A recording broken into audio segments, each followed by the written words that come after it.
بسم اللہ الرحمن الرحیم۔ ہر انسان نے ایک نقاب پہنا ہوا ہے۔ کچھ لوگوں کا نقاب اللہ تعالیٰ دنیا ہی میں اتار دیتا ہے، جبکہ کچھ لوگوں کو مہلت دیتا ہے تاکہ وہ توبہ کر لیں۔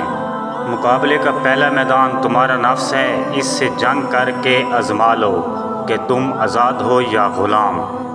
امام المتقین امام علی علیہ السلام فرماتے ہیں کہ تمہارا بہترین تجربہ وہ ہے جس سے تمہیں نصیحت حاصل ہو۔ گناہ میں لذت ضرور ہے مگر سکون نہیں۔ گناہ کا موقع نہ ملنا بھی اللہ کی نعمتوں میں سے ایک نعمت ہے۔ حضرت امام علی علیہ السلام فرماتے ہیں، نرم بنو لیکن کمزوری کی حد تک نہیں، اور طاقتور بنو مگر نفرت و سختی کے ساتھ نہیں۔ افسوسناک بات یہ ہے کہ ہم نیکی اس وقت کرتے ہیں جب ہم برائی کے قابل نہیں رہتے۔ بد کردار دوسروں کے کردار کو اور بے ایمان دوسروں کے ایمان کو ہمیشہ شک کی نگاہ سے دیکھتے ہیں۔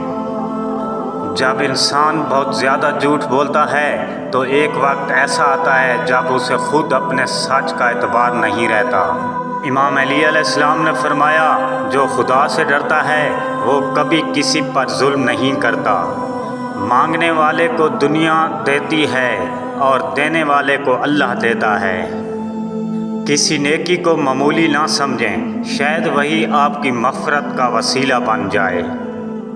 رستہ ایک ہی تھا، فرعون ڈوب گیا، موسیٰ علیہ السلام گزر گئے۔ یقین اللہ پر رکھو، رستے پر نہیں۔ لکھنے والا اپنی سوچ کے مطابق لکھتا ہے، پڑھنے والا اپنی سوچ کے مطابق پڑھتا ہے۔ پڑھنے والا کبھی نہیں سمجھ سکتا لکھنے والے کا مسئلہ کیا تھا۔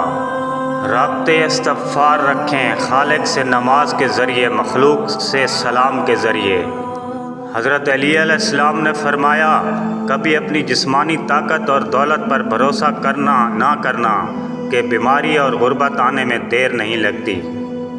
نہ جانے کون سی شہرت پہ انسان کو ناز ہے، انسان تو اپنے آخری غسل کا بھی محتاج ہے۔ موت انسان کو ضرور مار سکتی ہے مگر اچھے اخلاق والے ہمیشہ زندہ رہتے ہیں، دلوں میں، لفظوں میں اور دعاؤں میں۔ آخر میں گزارش کرتا چلوں کہ میرے چینل کو سبسکرائب کر دیجیے گا۔ اللہ نگہبان۔ دعا کو ساگر۔